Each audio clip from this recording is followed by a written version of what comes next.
نبی اکرم صلی اللہ علیہ وسلم نے کبھی بھی زندگی میں بد دعا نہیں فرمائی۔ ہاں ایک موقع ہے جس پہ نبی اکرم صلی اللہ علیہ وسلم نے بد دعا فرمائی، وہ کون سا ہے کہ خیبر میں اپنا خندق کے دن مشغولی کی وجہ سے آپ کی چند نمازیں قضا ہو گئیں، تو نبی اکرم صلی اللہ علیہ وسلم نے اس موقع پہ بد دعا فرمائی کہ اللہ تعالیٰ ان کافروں کے گھروں کو آگ سے بھر دے، انہوں نے ہماری نمازیں قضا کر دیں۔ میرے بھائیوں اور دوستوں، سوچنے والی بات ہے کہ جس نبی نے کبھی بد دعا نہیں کی، کبھی بد دعا نہیں کی، اور آپ پر کتنی مشقتیں ڈالی گئیں اور کیا کیا کچھ آپ کے ساتھ کیا گیا، پتھر مارے گئے، مگر آپ نے بد دعا نہیں فرمائی۔ نماز جب آپ کی نمازیں چھوٹی، نمازیں قضا ہوئیں، پھر آپ نے بد دعا فرمائی۔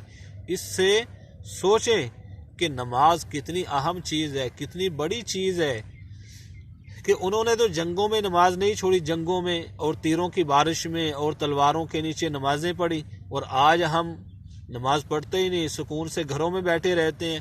امام حسین رضی اللہ عنہ جن کے ہم نام لیتے ہیں، ان کو دیکھ لیں کہ انہوں نے کس حالت میں نماز ادا کر کے ہم ساری دنیا کے انسانوں کو بتایا کہ نماز نہ کہیں چھوڑ دینا۔ تو نماز ایسی بڑی چیز ہے، حدیث پاک میں آتا ہے کہ نماز کا درجہ اسلام میں ایسے ہے جیسے آدمی کے جسم میں اس کا سر ہے۔ کوئی آدمی سر کے بغیر نہیں نظر آتا دنیا میں، ٹھیک ہے نا؟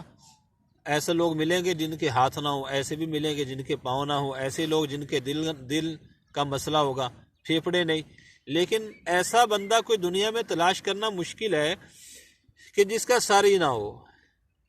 اس لیے فرمایا لا سہم فی الاسلام لمن لا صلاۃ علیہ، اس شخص کا اسلام میں کوئی حصہ ہے ہی نہیں جو نماز نہ پڑھتا ہو، اور بے وضو کی نماز نہیں ہوتی۔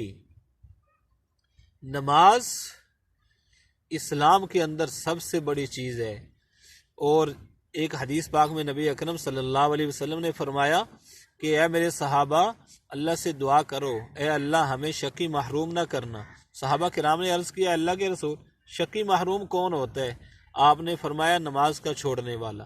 10 آدمی ایسے ہیں جن کو خاص طور پر عذاب ہوگا قبر میں، آخرت میں، قیامت کے دن خاص عذاب ہے 10 قسم کے لوگوں کے لیے۔ ان میں ایک وہ شخص ہے جو نماز کا چھوڑنے والا ہے، اس کے ہاتھ پیچھے بندھے ہوں گے، فرشتے منہ پر اور پشت پر مار رہے ہوں گے، جنت کہہ رہی ہوگی چلا جا چلا جا، میرا تیرا کوئی تعلق نہیں، جہنم کہہ رہی ہوگی آ جا، تو میرے لیے ہے میں تیرے لیے ہوں۔ نبی اکرم صلی اللہ علیہ وسلم خود آپ نے کیا کیا؟ آپ آخری وقت میں آپ نے بیماری کے دنوں میں ایک دن وضو فرمایا، وضو فرما کے کھڑے ہونے لگے، غشی طاری ہوئی، گر گئے، پھر وضو کا پانی طلب کیا، پھر وضو فرمایا، پھر کھڑے ہونے لگے، پھر گر گئے۔ اس طرح آپ نے کئی مرتبہ وضو کرنے کے بعد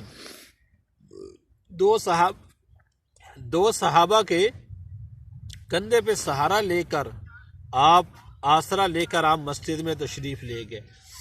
2 چیزوں کی آپ صلی اللہ علیہ وسلم نصیحت کرتے چلے گا دنیا سے، نمبر 1 الصلاۃ، نمبر 2 وما ملکت ایمانکم، اے میری امت ایک تو نماز نہ چھوڑنا، دوسرا متحتوں سے اچھا سلوک رکھنا۔ متحت جو بھی ہیں، اولاد آدمی کے متحت ہوتی ہے، آدمی کی بیوی اس کے متحت ہوتی ہے، اور بھی لوگ، کوئی کاروباری آدمی ہے، ہر آدمی کے متحت۔ خاص طور پر آپ نے 2 باتوں کی نصیحت فرمائی، ایک تو اے میری امت نماز نہ چھوڑنا، دوسرا متحتوں کے ساتھ اچھا سلوک رکھنا۔ اور ایک حدیث پاک میں آتا ہے خیرکم احسنکم اخلاقا، تم میں سے بہترین شخص وہ ہے جس کی اخلاق اچھے ہیں۔ ایک حدیث پاک میں آتا ہے کہ نرمی آدمی کو اچھا بنا دیتی ہے، نرمی آدمی کو، اور سختی جو ہے یہ آدمی کو برباد کر دیتی ہے اور آدمی کو عیب دار بناتی ہے۔ سختی جس چیز میں بھی آ جاتی ہے وہ چیز کسی کام کی نہیں ہوتی۔ نبی اکرم صلی اللہ علیہ وسلم نے فرمایا اے میرے صحابہ، کیا تمہیں ایسا شخص نہ بتاؤں جو جہنم کی آگ پر حرام ہے اور جہنم کی آگ اس پر حرام ہے؟ کتنی بڑی بات ہے۔ صحابہ کرام نے عرض کیا اللہ کے رسول ضرور فرمائے۔